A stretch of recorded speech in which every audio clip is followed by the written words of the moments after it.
Professor Proclamation News and Gavins. We're going to work on progressive progression. Yes, we know we're live. Absolutely. We enjoy the cast. We're talking about some showbiz to start off the show. Damn, Barbara Windsor may have to move into care home. Proclamation News and Gavin is becoming absolute populism.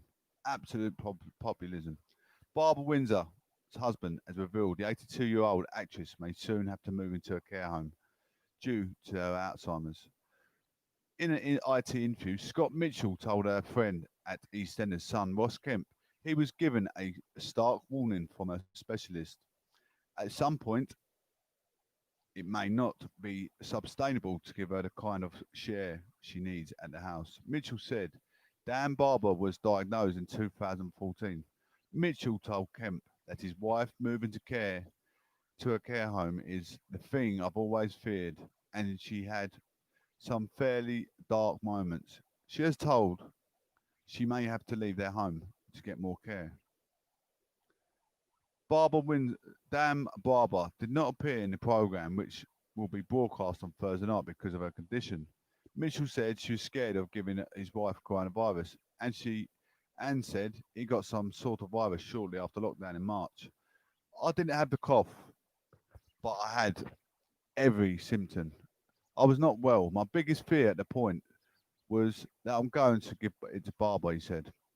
Now that we are, which is 6 years after diagnosis, it is a very common thing to me to sit with Barbara at night. Firstly, her never having a clue that we are actually in our own home. She looks around suddenly and says, why are there pictures of me in this house? Mitchell and Dan Barber, who got married in 2000 last year, presented Prime Minister Boris Johnson with a petition organised in collaboration with Alzheimer's Society, highlighting concerns over dementia care. The news about her condition comes as BBC broadcaster Lon Laverne and music producer Naughty Boy are helping to launch a radio station for people living with dementia and their carers. So that is a good thing to do, isn't it? Really is. Really looking after people with dementia, looking after their needs and their cares. Absolutely extraordinary, prodigious behaviour. It will be a 24 non-commercial station called M4D Radio, short for music for dementia, playing songs for the 30s and the 70s, and it hoped the lack of adverts will maximise the holistic benefit of the music. A station will include theme shows and ever specific stations. Laverne and Naughty Boy are joining stars such as ex Strictly Judge, Arlene Phillips, broadcaster Fiona Phillips, and BBC's Sam and Mark. In the song You Challenge, dedicating a song to someone affected by dementia.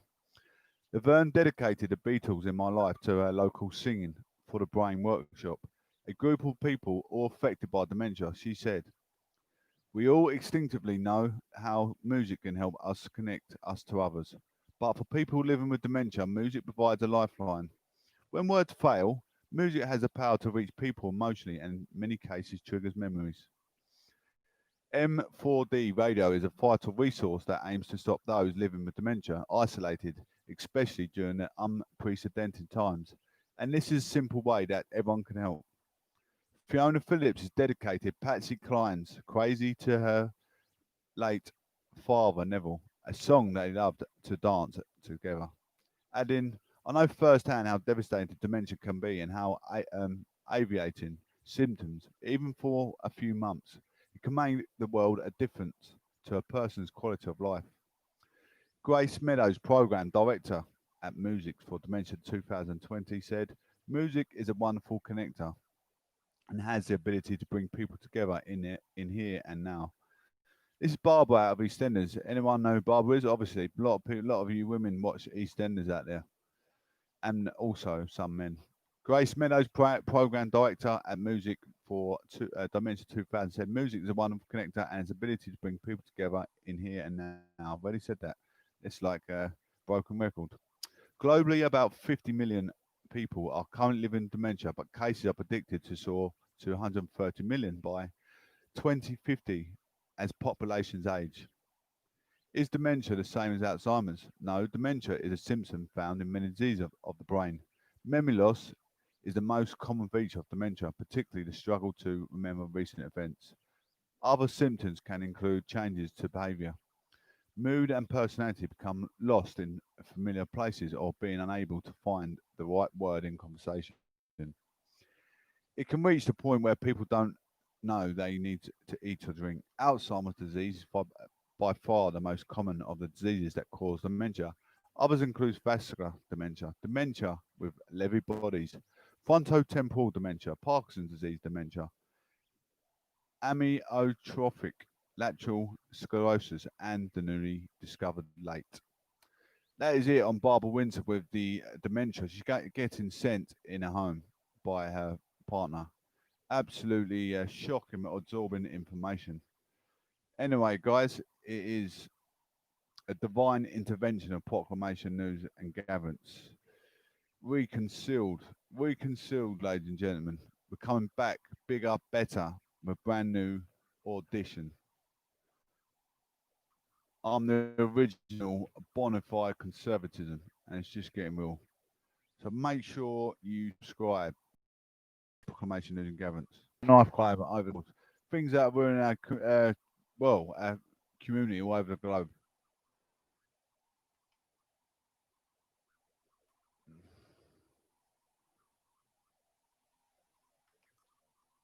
Community all over the globe.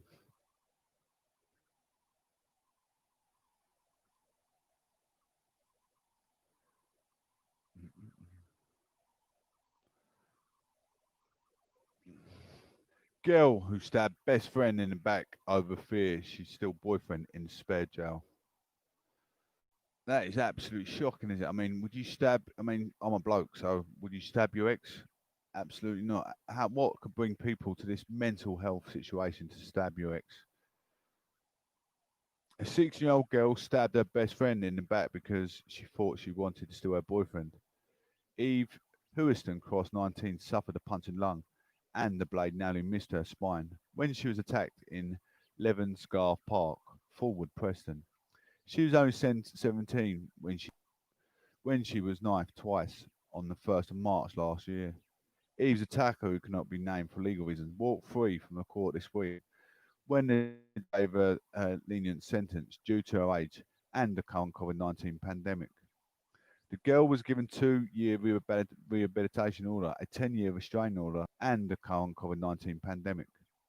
The girl was given 2-year rehabilitation order, a 10-year restraining order, and will spend 3 months on. Stab wounds are horrific, absolutely horrific. Eve dropped out of college and now suffers from post-traumatic stress disorder (PTSD) and panic attacks. She has shared graphic images of her injuries as a warning about knife crime. Preston Court heard the attacker, who was 16 at the time, was 2 days into withdrawal from ketamine and ecstasy. Joshua Bowker, prosecuting, said she went to the park armed with a large kitchen knife in her waistband, grabbed Eve's head and pushed her to the ground. 13-year-old girl accused of stabbing a friend. The court heard she was unhappy at Eve's preserved friendship with the boy. She grabbed Eve by the head while she sat on the wall listening to headphones and began uh, raining, uh, well, raining blows down on her. Eve fell to her knees and felt blows to her back before the defendant's boyfriend told her to stop. She spent 3 days in hospital. It's a shock, absolute shock. Spent 3 days in hospital where medics found she had suffered 2 wounds measuring 3 centimetres and 4 centimetres in the top of her back. Could have hit her heart. Sentencing Judge Parry told Teen, "You heard today describe how she was drenched in her own blood, particularly her knickers and pants, as the blood cascaded down her back. Shock, absolute shock, absolute shock." I watched a bit on Parliament earlier. John Burkow. What an extraordinary fella. He supported Arsenal, and he said one of my favourite words: time and forbearance. What a lovely fella. I really did like him as a Speaker of the Commons. Always overwhelming to hear John Burkow talk. He's got wide jurisdiction. Absolute words. High intel. Part of the aristocracy social elite. Boris Johnson welcomes Emmanuel Macron for talks and fly past. Inside the Commons, number 10. Boris Johnson has met French President Emmanuel Macron in Downing Street to mark the 80th anniversary of the famous wartime broadcast. In 1940, French resistance leader Charles de Gaulle used the BBC to send radio message to Nazi-occupied France, urging people to not give up the struggle against Hitler. Mr. Johnson praised the courage and sacrifice on those who fought on. The Prince of Wales and Duchess of Cornwall welcomed Mr. Macron to the UK, and the Red Arrows and their French counterparts, La Portière, performed the flypast above London to mark the occasion. During their meeting, Mr. Johnson and Mr. Macron discussed post-Brexit trade agreements between the UK and the EU, with number 10 saying the Prime Minister welcomed the agreement to intensify talks in July. A spokesperson added that he has restated that the UK does not believe it makes sense for there to be prolonged negotiations in the autumn. The transition period, during which the EU remains in the single market and customs union, is due to finish at the end of the year. The two leaders also talked about easing the 14-day coronavirus quarantine measures in place for visitors to and UK citizens returning to the UK.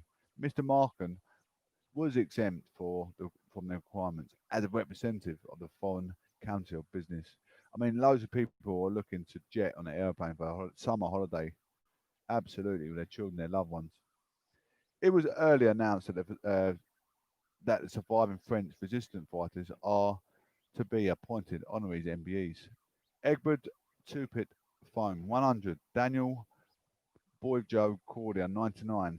Herbert Germain, 99. And Pierre Somanet, 98. Already members of the Order of Liberation, an honour given by France to those who played an outstanding role in freeing the country, is from its 4-year wartime occupation. Mr. Marken's visit also comes after it is announced that Dame Vera Lynn, the singer dubbed the Force's sweetheart for her moral boosting performance during the World War II, has died aged 103. Social distancing was maintained during the French president's visit to London. The two leaders viewed artefacts and letters from the General de Gaulle's time in London, and from his partnership with the UK's wartime Prime Minister, Sir Winston Churchill. Mr. Johnson presented Mr. Markham with a framed montage on telegram sent to the General de Gaulle and to Sir Winston on VE Day in 1945.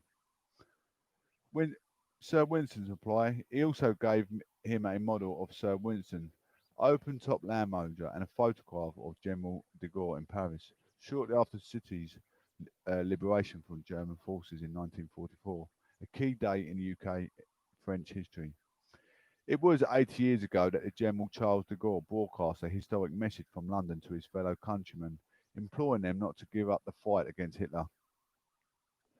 France was on its knees at the time, German troops having entered Paris 4 days earlier and on the verge of agreeing an armistice confirming its formal military surrender.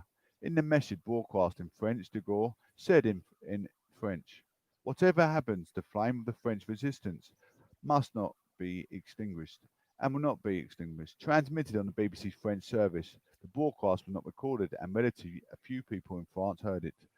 But a similar broadcast 4 days later on the same network, it reached a wider audience and went a long way to establishing de Gaulle as his country's leader in exile. The 18th of June 1940 remains one of the most important dates in the UK's French history and still has some enormous resonance on both sides of the Channel. After the fall of France, General de Gaulle made a speech from London 18th of June 1940 known as the Apple or Appeal. It rallied the country to support the resistance. Mr. Markham speaking next. To the General de Gaulle statue in the Charlton Gardens, its central London, said, "This is where de Gaulle was able to call on the French people to join the resistance, the soldiers of the shadows." Because 80 years ago today, on the June 18th, 1940, United Kingdom gave Free France its first weapon, a BBC microphone. Emmanuel Macron laid a wreath at the statue of Queen Elizabeth, the Queen Mother. Mr. Johnson said General de Gaulle had arrived in 1940, knowing that Britain and France shared values of freedom, tolerance, and democracy, were under threat and pledging to defend them.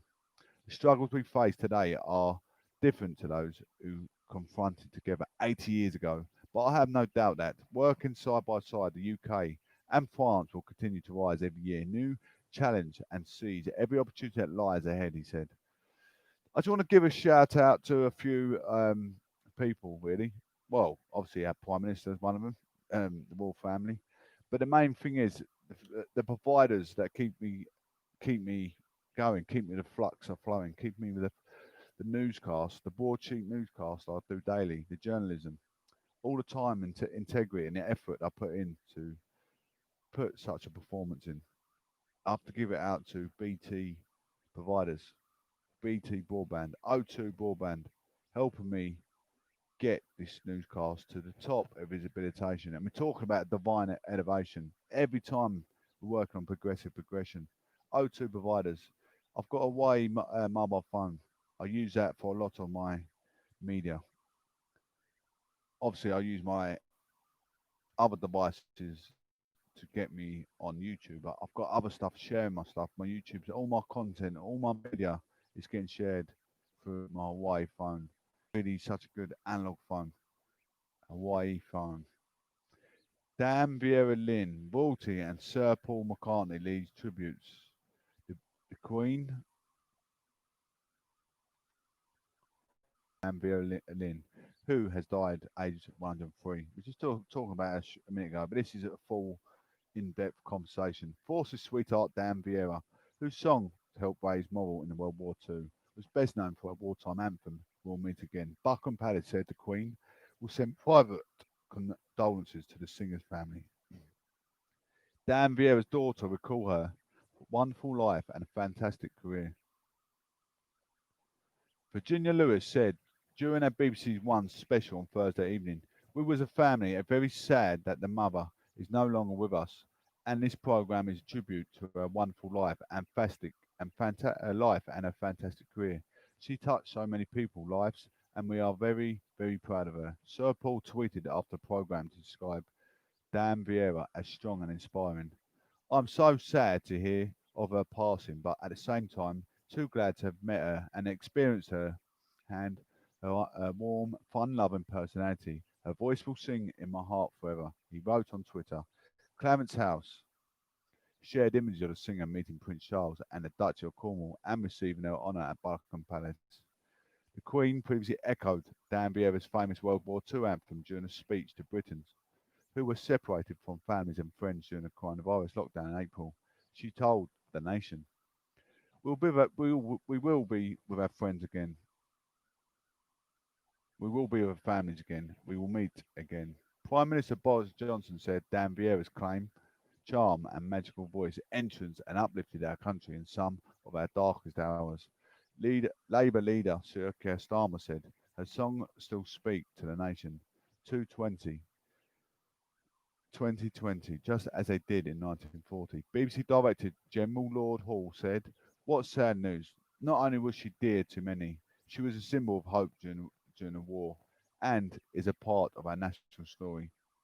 She demonstrated how music as entertainment can bring joy in the most challenging times, something that will resonate with many people today. Dan Vieira's family said they were deeply saddened to announce the passing of one of Britain's best loved entertainers. I mean, she's not wrong there. Music brings you through happy times, it brings you through sad times. If you're having a happy time with your loved one, perhaps, I don't have loved one, but I'm happy most days and I sing to make me keep my balance flowing. We sing happy songs to keep our morale, our smile, our smiling, keeping our endorphins at bay. Just singing really helps you put a smile on your face. And when you're sad, you try you try and listen to happy songs to bring you out that sad dilemma. If you listen to sad songs when you're sad, you're just gonna be more sad. So you have to counterbalance your mood. Dan Vieira's family said They were deeply saddened to announce the passing of one of Britain's best loved entertainers. In a statement, they confirmed she died on Thursday morning, surrounded by her close relatives. WW2 World War II veteran Captain Sir Tom Moore, who raised more than 32 million for the NHS charities during the coronavirus lockdown, said, "I really thought Vera Lynn would live longer. She'd been speaking so well on TV recently. She had a huge impact on me in Burma and remained important to me throughout my life." Sir Clef Richard, who performed with her on her 50th anniversary on VE Day in 1995, she said, "A great singer, a patriotic woman, and a genuine icon." He recalled his best and favourite memory of sharing a stage with her on the front of Buckingham Palace that year. "We walked to the stage through a crowd of survivors of the war, and they were reaching out to touch and get a smile from Vera," he remembered. "I heard the words, 'God bless you, thank you, we love you,' for their very own forces, sweetheart, a great singer, a patriotic woman, and genuine icon." Catherine Jenkins, whose virtual duet was seen in the recent 75th VE Day anniversary, said, "Damn Vera's voice brought comfort to millions. It was she who chose the sentiment of her songs. She knew instinctively what people needed to hear, how to rally the morale, and her spirit and strength created a soundtrack for generations," she added. "Inspiration to all." Michael Ball said she was an inspiration to us all, adding, "We will never see her like that again." He wrote that her talent was so very rare and special. Elaine Paige wrote on Twitter that she was very upset to hear the sad news and posted photographs, including one of herself with Dan Vieira. Alfred Boe, one of the younger generation of singers who appeared on an album released for Dan Vieira's 100th birthday in 2017, said, "It was a real pleasure to sing with her, an honour I will treasure forever." And Aled Jones, who also appeared on the album, echoed those sentiments. Actress and singer Sheridan Smith, who performed Dan Vieira's anthem, will meet again for the 75th anniversary of D-Day last year. Told BBC Radio Live 5, "Here music is so relevant today, just as it was back then. She boosted morale with the music and fought the nation together. Those music, and it's been very relevant recently. A lot of people have been using it again as it's strange time." Smith said, "She'll never be forgotten. Her music lives on." Leslie Garrett told BBC Radio 5, at a world that the Dan Vieira was still able to stir us until late in life." She added the ability to communicate to an extraordinary degree, and there was nobody who she didn't touch, she said. She had the ability to move everybody in the country, royalty, politicians, you name it. She was an inspiration to them, instantly recognisable. Like chorus Sir Tim Rice also paid tribute, saying, "Dan Vieira Lynn was one of the greatest ever British popular singers, not just because her immaculate voice, warm, sincere, instantly recognisable, and musically flawless. She will be remembered just as affectionately for her vital work in the Second World War and for own charitable foundations in the 75 years since. A link with more certain times has been more irrevocably broken." BBC Director General Tony Hall said she was demonstrating how music and entertainment can bring joy in the most challenging times. BBC Radio 2 will repeat special edition of the People's Songs about Meet Again at 9 BST on Sunday. That is proclamation news and gathering, ladies and gents. There's a lot of talk today was all based around the Parliament and sporadic knife crime. I always bring sporadic knife crime to the agenda. Like I was saying, we are sponsored by O2 providers. O2 providers are one of the best networks. I've always got full coverage wherever I go. They're doing special trips for partners, special trip for the family. If you enter, well, as soon as you divert your phone to O2, you get special gifts. You speak to your O2 guru inside the O2 store or over the phone. They'll give you the rundown and also the best tariff to go for. I think I've got my tariff is, I think I pay about £40 a month. I get unlimited text messages. I don't think I get unlimited internet, but I have Wi-Fi indoors as well. But my network is always full signal. All over the globe, all over England, it's full signal of O2 providers. One of the best networks. I was with Free before. And I tell you what, I had nothing but trouble. Free network and nothing but trouble. O2 providers are the best, 1,000,000% the best providers out there. It's proclamation and Gavins. I've actually built my audience together on the radio, on Castbox, on YouTube, all over the media. I've been doing media studies since 1995. It's bona fide conservatism. It's genuine traditional. Exactly what that means. I don't need to participate in my intelligence of my optimistic, flamboyant self. I'm going to say God bless. Take care. Speak soon. One love. Please share and subscribe with friends. Proclamation News and Gavins. What's happening, guys?